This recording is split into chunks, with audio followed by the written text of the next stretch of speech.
Welcome to In the Green Chair, an interview series by Relay Education.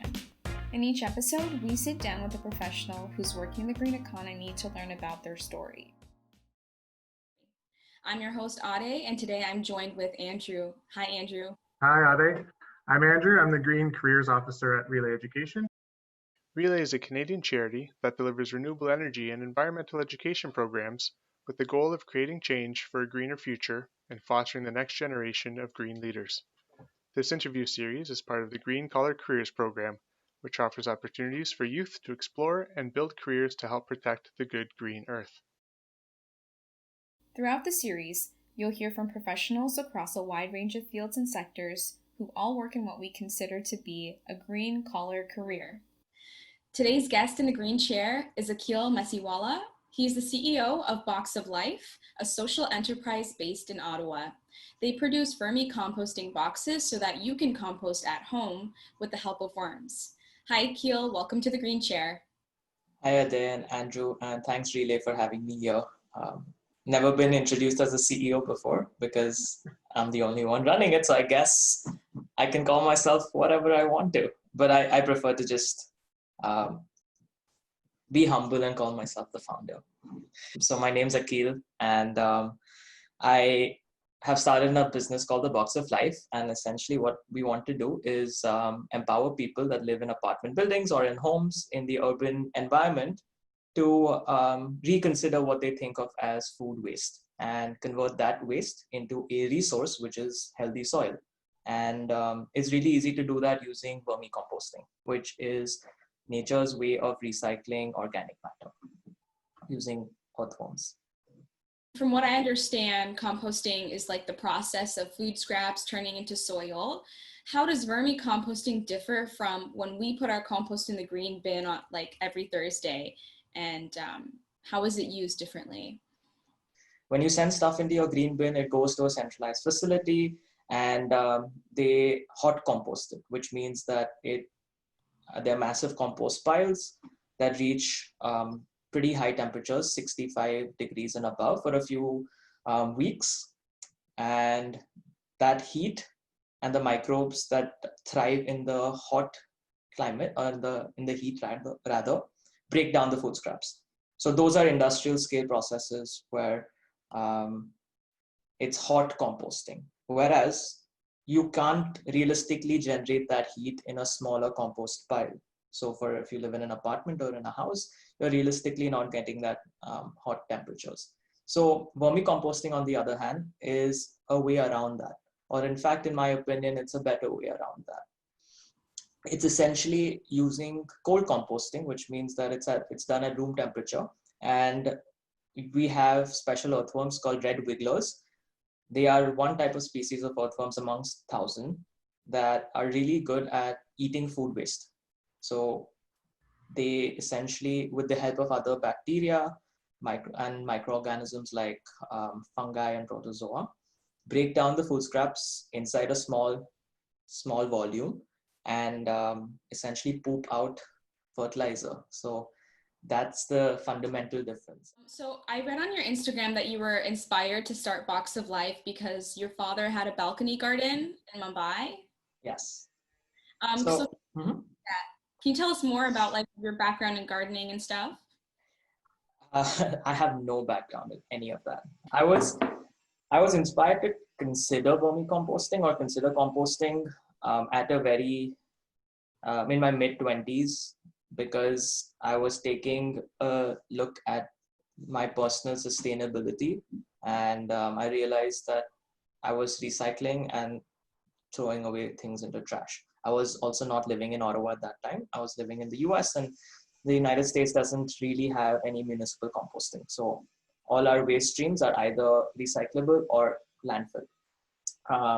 Then I remember that, my dad has actually been composting in India for the longest time in earthen pots. So that's just regular composting. And I didn't like that process because there were always flies and smells, and it was pretty icky. So it was also in our balcony, so it was not inside the house.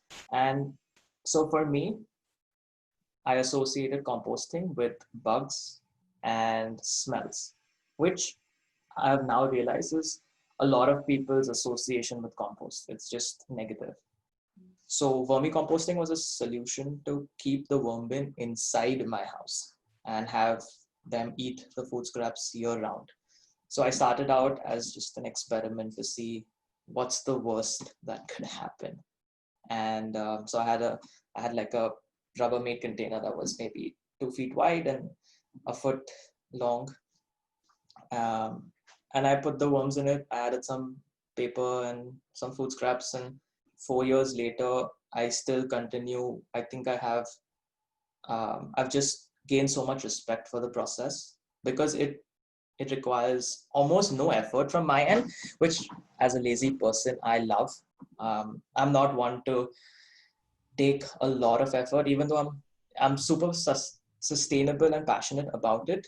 If vermicomposting wasn't so easy, I wouldn't be promoting it as much as I do. Sounds like a good symbiotic relationship where you just give them the food scraps and they give you Yeah, the compost, and it's just the cycle that keeps on going, right? exactly. Have there been any challenges that you've had to overcome during the first few years of you operating a social enterprise? Outreach, like with most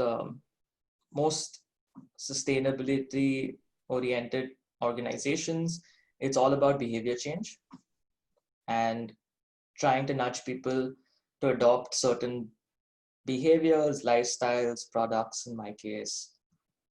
So yeah, just getting the word out there has been a continuous challenge, educating people that, it's it's not unusual to have a worm bin inside your house. There aren't bugs and there aren't smells.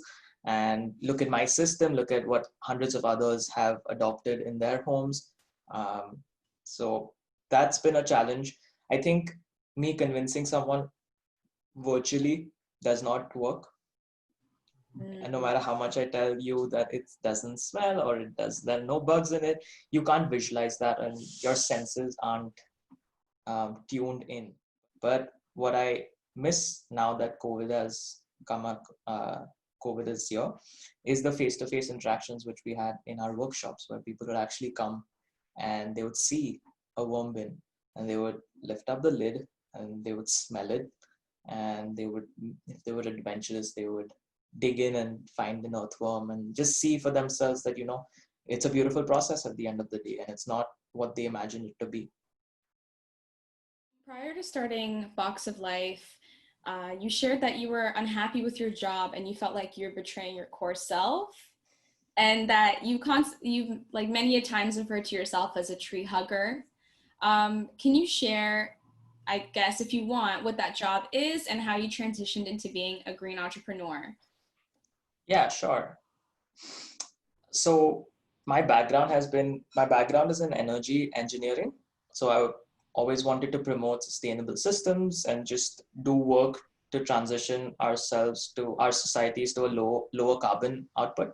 And as an engineer, I tended to focus more on systems and not really outcomes. My job was in consulting, which I loved. So I love consulting. I love problem solving and finding solutions, but I was not working in my industry. So I wasn't working in the sustainability sector. And so I learned a lot about consulting, but I wasn't applying myself to the eventual goal, which was how do we make our planet better in terms of carbon footprint. That's awesome. And I think for people in the audience to know that you can make that pivot in your 20s. You don't need to kind of start from like childhood. And really, you're giving an example of how so many industries and people with different skills can figure out a way to green that industry. Yeah. So culturally for me, it was always about, when you say you can make that pivot in your 20s and not earlier, and like you don't have to wait, or rather you don't need to be, you can do it when you're older. And when you said 20s is older, culturally for us, we've always considered a job as safety. So like, it does not matter if your job aligns with your values. You have to have a job that makes a living. So do whatever, it doesn't matter if you're happy or not. Money at the end of the day will bring you happiness. So that culturally, that's how our upbringing was.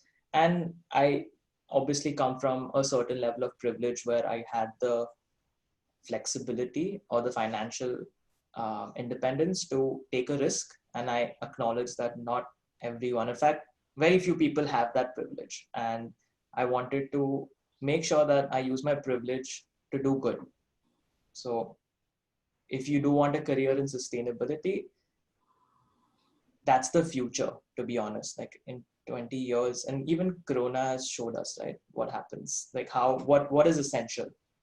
It's people like us that are working towards a healthier future that are essential. So I understand that a lot of people that have jobs that they don't like, that they don't doesn't align with their values, and there are certainly a lot of people with privilege that are in those positions that can make a change, and hopefully my story can inspire them to do that. Fair enough. Yeah. The pandemic has inspired people to learn new skills and become more self-sufficient. And as you mentioned before, it showed us what is essential, which is people. So as a business owner, how has this new normal affected your business, and how do you adapt to this changing world? Our fundamental business is about creating communities and long-term habits. So I don't just sell a worm bin, I sell a future and a community around it. So I obviously miss the face-to-face interactions that I have with my customers. In the past, we've had workshops, we've had exhibitions for I think 6 months of the year, and I miss that face-to-face interaction. But with COVID, we've pivoted a bit to webinars, which obviously aren't the same. But the fundamental aspect of the business has stayed the same, which is we want everyone who is participating in the Box of Life's ecosystem to be connected.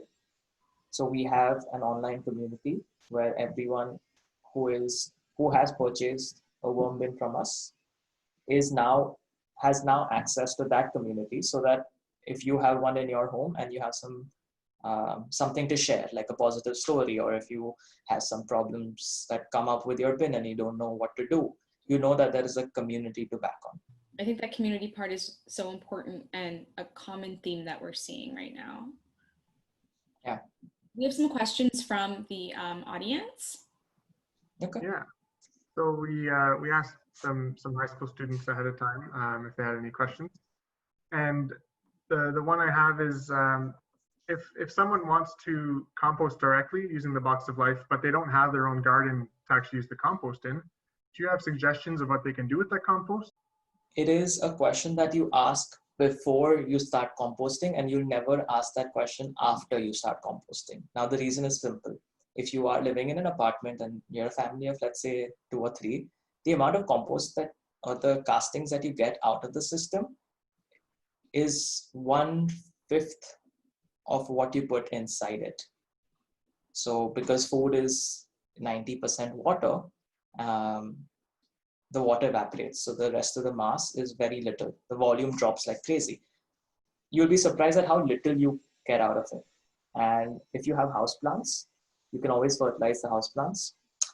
I tell people that you obviously, if you live in an apartment or anywhere and you look outside, you'll spot a tree. Why don't you go nourish that tree? Put the castings there because it's healthy soil at the end of the day. There's never something such as too much healthy soil. That's great advice. Thank you. So looking forward, what do you see the role of vermiculture playing as society moves to more sustainable practices? Oh, that's the part that excites me the most. So we are just getting started here with the Box of Life. Our goal is to empower individuals to compost. So now imagine if we lived in a city where all of us in our homes could compost, or in our apartments could compost. So we basically reduced our garbage by 50% straight out. So we're basically sending maybe a small plastic bag a week to the curbside for pickup. And it's now decentralized. So waste management has become decentralized, which means that we take our own food waste and we convert it to compost, and we use that compost now in our gardens to grow plants, to grow fruits, vegetables, and create a circular economy within our own homes. Recycling your food waste is the easiest way, is the simplest way to reduce landfill. It's individual action there. So hopefully that individual action can translate to community action, which can then keep spreading outwards. So it's really a grassroots movement. And in the future, we want to also partner with farmers to show them what regenerative agriculture is. Now, I'm not going to presume that farmers don't already know this, but what I'm hoping to do is educate maybe some farmers that don't know about it, or create again a network of regenerative practices, and out of which composting is at its core. Because any good farmer will tell you that healthy soil equals healthy crops. I'm excited for a future where like everyone composts.